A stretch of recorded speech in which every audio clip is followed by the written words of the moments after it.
This is the Cubs POSTCAST, your instant game reaction for the Chicago Cubs. Part of the Locked On Podcast Network. Your team every day. Welcome into the Locked On Cubs postcast here on the Locked On Cubs YouTube channel. My name is Joe George. You find me on Twitter at Joe George Radio, really any social media platform at Joe George Radio.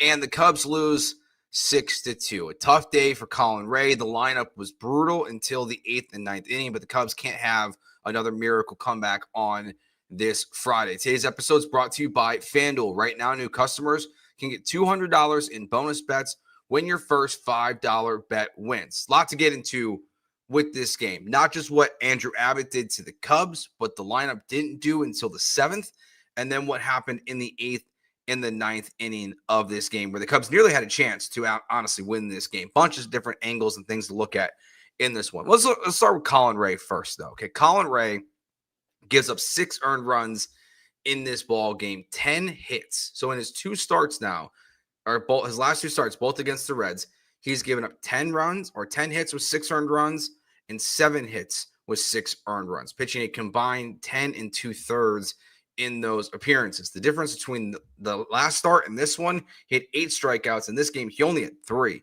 He just didn't have his good stuff. It was very clear at the beginning of this game right away. I mean, the Cincinnati Reds come in and Friedel leadoff homer, De La Cruz double, Steer walk. Lux hit a single to make it 2-0. Steer walk, and then he got the double play to get out of it there.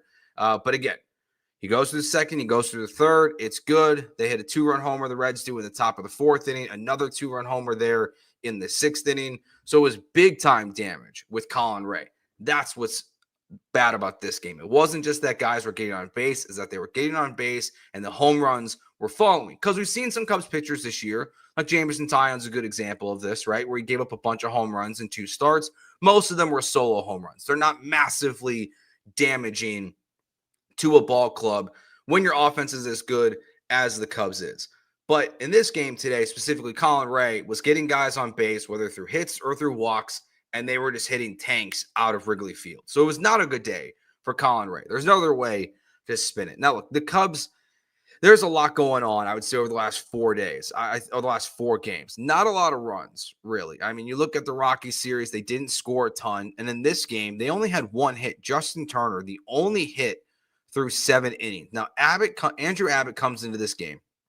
He's been dominant this year, honestly. These numbers are absurd. He now has a 1.51 ERA on the season. But in the month of May, coming into this game, so it's even lower now, he had a .700 ERA in the month of May. He has the second best ERA in the National League right now. He's a dominant pitcher right now in baseball. And he was very good against the Cubs in the first start. It was a long Nico Hoerner at bat that got him out of the game the first time they faced him, that led to the Cubs being able to have one of their big comeback wins. But this one, he was just dialed in. Nobody could get anything going. All you had until the 8th inning was a Kyle Tucker walk and the Justin Turner single.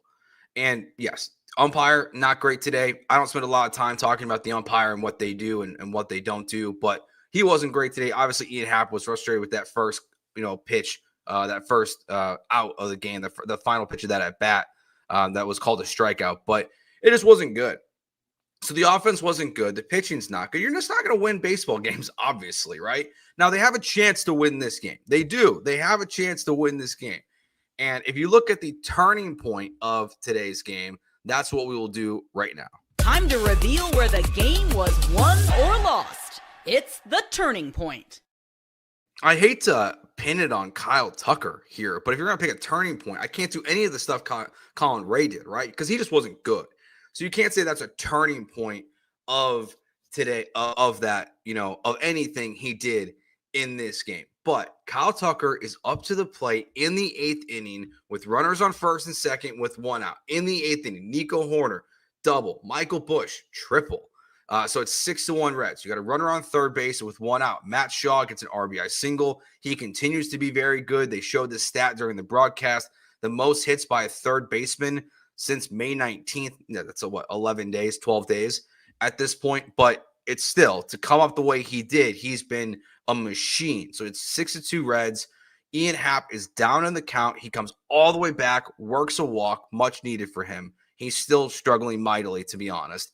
So you've got first and second with one out. You're down 6-2 against a bullpen that has collapsed against you twice last weekend. I think we're all kind of watching this game, and it's like, all right, I feel like the Cubs are going to – I thought the Cubs were going to win this game today because of what we saw the Reds do the last 2 weeks. And then Kyle Tucker hits into a double play there to end the 8th inning. So you have a chance to really rally there in the 8th, and Kyle Tucker just grounds into that double play, and it's a brutal position to be in for the Cubs. And look, again, they have a chance in the 9th to do some damage. Seiya Suzuki, leadoff double. Crow-Armstrong gets that lucky bloop single that he turns into a double. So you've got second and third with one out. You're down by 4. So again, your offense is putting guys in position to win this baseball game, but they're not all coming through in the clutch. And look, there's only so many times the Cubs lineup can do what they did against the Reds last weekend. Like, it's not going to happen every single time. Every game is winnable because of who's in this lineup, how good this lineup has been this year. There's no lead that is insurmountable for the Cubs, but it doesn't guarantee you, obviously, that you're going to win all these games. But they had a real shot to win this game. I don't think that should be missed in what happened in the loss today. They were right there with guys on base, figuring it out once Abbott came out of the game. And that's one thing, too, where I think the lineup could have did a good job early of driving up his pitch count, but then he just got cruising. I mean, it felt like he was going to only get 5 innings out of this game. And then the Reds bullpen, you can clearly get to at any given notice. I mean, Terry Francona is pulling guys in left and right, trying to make magic happen because I felt like every single time, he put a bullpen pitcher in the last series or the start of this series, the Cubs players are figuring them out very easily. I think this is a good point by Tim here in the chat live on YouTube. The Reds have been tough to beat this year. Look, that is a team. That is a team that had very high expectations for themselves. When they brought in Terry Francona, they've got a lot of talent on this roster. This is not one of the best teams right now in baseball, but I don't think that what we've seen from this team, the Reds, it is through 4 games this year, I don't feel like it's a team that Cubs fans can ignore. They have legit guys in their rotation. They have legit guys in their lineup, and it's been a battle to win, 2 out of 3, and now you're 2-2 on the season against the Cincinnati Reds. So it's been kind of up and down, and today was obviously a lot more down. But the biggest thing about this one is just you got to flush this game. Flush this game with the way that Abbott came out there and just absolutely dominated you in the way that he did. All right, we'll take a break. We'll react to your comments, your questions, whatever you got live here on YouTube, or if you're listening on audio on Apple, Spotify, wherever you get your podcast, you can tweet me your questions at Joe George Radio. So we'll take a break, get to all of that and the rest of this game right when we get back. Today's episode is brought to you by FanDuel. The NBA playoffs are in full swing, and every night delivers highlight-worthy performances, major momentum shifts, and can't-miss moments. Whether it's a game-winning shot or a breakout player, there's never a better time to get in on the action. FanDuel makes it easy to stay in the game before tip-off and live. With player props, performance trends, and same-game parlays, fans have more ways than ever to play smart and win big. Right now, you're looking at what's going on in the Eastern Conference Finals. The Knicks and the Pacers, it's been back and forth here. Knicks finally making a thing out of this series. I was looking at the totals so far. Right now, it's 2-3 in terms of 2 overs and 3 unders. I'll be honest, this next game on Saturday, it's got me feeling like it's an over kind of day, and the defense is going to be lacking. The Pacers are doing a really good job of attacking Karl-Anthony Towns and Jalen Brunson, and the Knicks are doing a good job too, I would say, about attacking some of the Pacers players. So I'll take the over in that game. If you're new to FanDuel, it's the perfect time to sign up. Head to FanDuel.com and place your first $5 bet. If it wins, you'll get $200 in bonus bets. Make every moment more with FanDuel, the official sports betting partner of the NBA.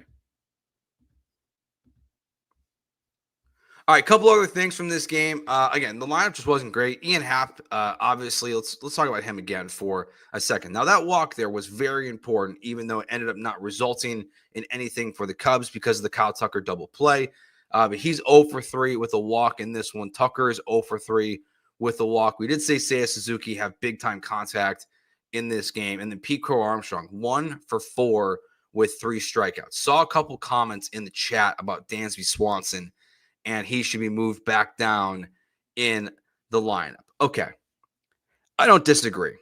Dansby Swanson, and specifically for this, Dansby was just so good at the bottom. Now, I don't think this also should be surprising for anyone. Like, we've seen Dansby Swanson ever since he's been a member of the Cubs.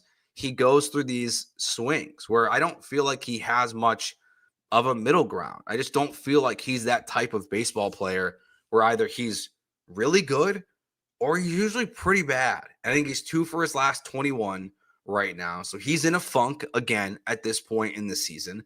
Don't think it's the end of the world. He's just going through it right now, as the Cubs kind of are. Like, you look at the lineup right now, they scored 9 runs in 3 games against the Colorado Rockies, and they come out and they score 2 runs against the Cincinnati Reds. So this offense is not going to the high water marks of of things that, we've seen them do this season. Now, some of this stuff, though, we got to relax a little bit, okay? Specifically, I'm going to talk to some of the people hanging out with us here live on YouTube. I appreciate you guys. You guys are the best. You're here after every single game. But, like, saying you can't beat good or average teams is crazy when, like, they've beaten the Dodgers and the Padres. They beat the Reds 2 out of 3 times last weekend. Like, they're doing a good job against really good teams this year. Losses are going to happen, and that to me is why the message of this one is just flush it. It's just a game. It's just one of 3 this weekend. You got a series in front of you. We are going to see the Cubs take a different approach in this series, which is really interesting, okay? Ben Brown, not confirmed yet because Craig Counsell said it would depend on the bullpen usage. We only saw 2 guys pitch for the Cubs. We'll talk about them here in a second. But it looks like and sounds like the Cubs will go with an opener tomorrow for Ben Brown. Now, I guess that's just to get through, the guys like Elly De La Cruz who are going to hit him hard. And, JD was talking about this on the broadcast about, the second time a team sees you, specifically if it's within like a week of each other, the pitchers oftentimes get hit around pretty hard. And we know Ben Brown got hit around really hard the last time he faced the Reds. So there's going to be an opener. As we're doing this live, it has not been announced yet who it is going to be. But we'll see someone out there to start the game and then expect to see Ben Brown in the second inning. I think it's an interesting idea. I don't know if it solves the Ben Brown problems that he faces. I know you're just trying to remove the 1, 2, 3 in the lineup, but you're also likely trying to, you're also expecting him to give you still probably 4 innings. So he's still going to face those guys at least 2 times. But Ben Brown's track record this season has been struggles early in the first inning, settles in, and then it's that 3rd time through the lineup that Ben Brown struggles again. So what Craig Counsell's trying to do here is remove that first part of the equation, and it wouldn't shock me if they try to remove the second part either. And that 3rd time through the Reds' order, he's just not part of it at that point in tomorrow's game, no matter what the situation is. So, and this might be a one-off. This could be something they do more frequently, but it'll be interesting to see just like what their plan is for Ben Brown. Other positive out of this game, besides just the fact that the Cubs did try to, complete a comeback here. We saw the debut of Genesis Cabrera, who was signed after being DFA'd by the New York Mets, bring another lefty into the lineup or into the bullpen. He comes in there, inning and a third, walks his first batter, but of the 4 outs he got, he struck out 3 of them. He looked pretty good. I don't know a lot about this guy, but I was pretty happy with what we saw. And the Cubs, I think, again, to some of Jed Hoyer's credit, they've done a good job identifying some guys within the margins of their financial restraints that they are given. But Cabrera was really good. I mean, his ERA wasn't super high with the New York Mets this year. His ERA, his pitching outing today brought him down to a 3 ERA flat. They were just a roster move at that point to make room for someone they were getting back. I believe it was from an injury. So Cabrera comes in, 4 outs, 3 of them strikeouts. If the Cubs can add another lefty to their bullpen, that's just another positive for them in this game. So it was nice to see the debut for him go really well. And look, in a game in which your starting pitcher gives up 6 earned runs, to not have to claw through most of your bullpen and only have to use Cabrera and then Chris Flexen for the final 2 innings of the game. That's a positive in just terms of not having to burn through a ton of guys in this one. All right, one game of a 3-game series. The Cubs are now back to 13 games above 500 on the season. The Cincinnati Reds move exactly to 500, 29-29 on the year. That will do it for this episode of the Locked on Cubs postcast. Happy Friday. Enjoy your weekend. We'll be back tomorrow and Sunday, both 120 games for the Cubs and the Reds. We'll be live right around this same time the next 2 days as well. Remember, hit that subscribe button to the YouTube channel. Like this video as well. And you can find us and subscribe Apple, Spotify, wherever you get your podcast. My name is Joe George. Thanks for watching. We'll talk to you tomorrow. Peace.